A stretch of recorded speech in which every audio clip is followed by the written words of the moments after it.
Okay, here we go again. Cyberpunk 2077 is in the news today. It's one of those things that are not really necessary to talk about, like this video, but anyway, it's about politics and Cyberpunk 2077 is going to have them. Now, what seems to be the problem? Well, it's 2018 and it seems like every single game that comes out today should stay away from politics for some reason. Usually it's questioned for no reason whatsoever. So I go to PC Gamer, as I always do, to find more stuff to rip off, and I see a title that says Cyberpunk 2077 quest designer says it's inherently political, so I thought, oh my god, here we go again, so let's see what this fuss is all about. Basically, in an interview with CDPR quest designer Patrick Mills, done by the official Xbox magazine, he was asked if the game is going to have political themes or social commentary, which at first is a very strange thing to ask since the whole point of Cyberpunk in general is to show our society in the future as very dystopian. This has been done by every single Cyberpunk author, including William Gibson, Richard Morgan, Bruce Sterling, Bruce Bedke, etc, etc. And of course, this game is going to have a social commentary and it's going to be political, but this doesn't mean someone is going to push their agenda into it. It doesn't have to be about gender equality or race equality. There's so many things we can talk about and it's still going to be political. This subgenre in general is mostly about a divide between the rich and the powerful and the poor common people. This is what Mills is talking about, and I quote, "Cyberpunk 2077 is a game about people with power at the top and people at the bottom with none. That power can come from money, hierarchies, technology, and violence.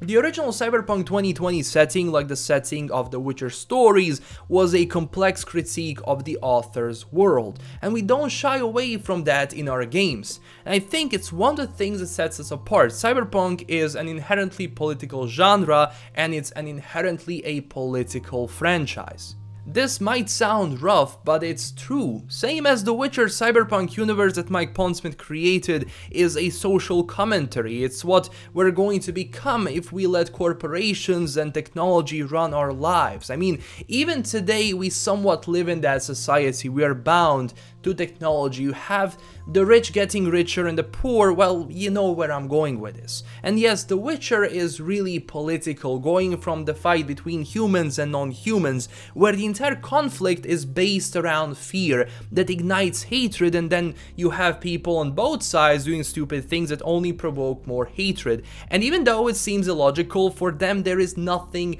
different about it. And even in that world, you have people being neutral and having a different opinion or fighting for something which seems different in that universe.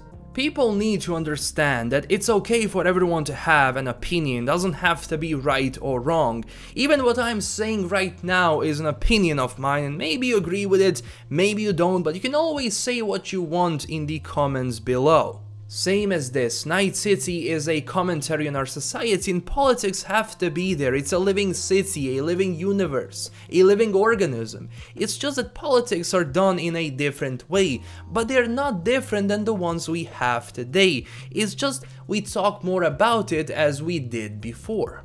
I mean, in the past, a lot of games were political and served as a commentary towards society. GTA 5 is one huge satire towards the modern world. If you look at it, everything in that game is mocked, from Facebook to millennials and so much more. I mean, the character of Trevor is an incarnation of that satire, to the point where he mocks everything from women equality to just American way of living, and some people got the joke, some didn't, that's okay.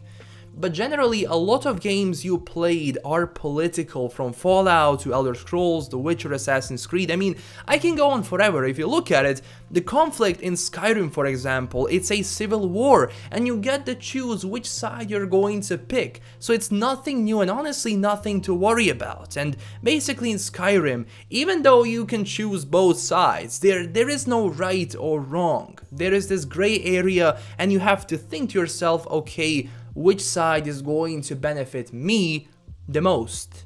Or not, you can fight for the people of Skyrim and choose whoever you think is going to be a better ruler.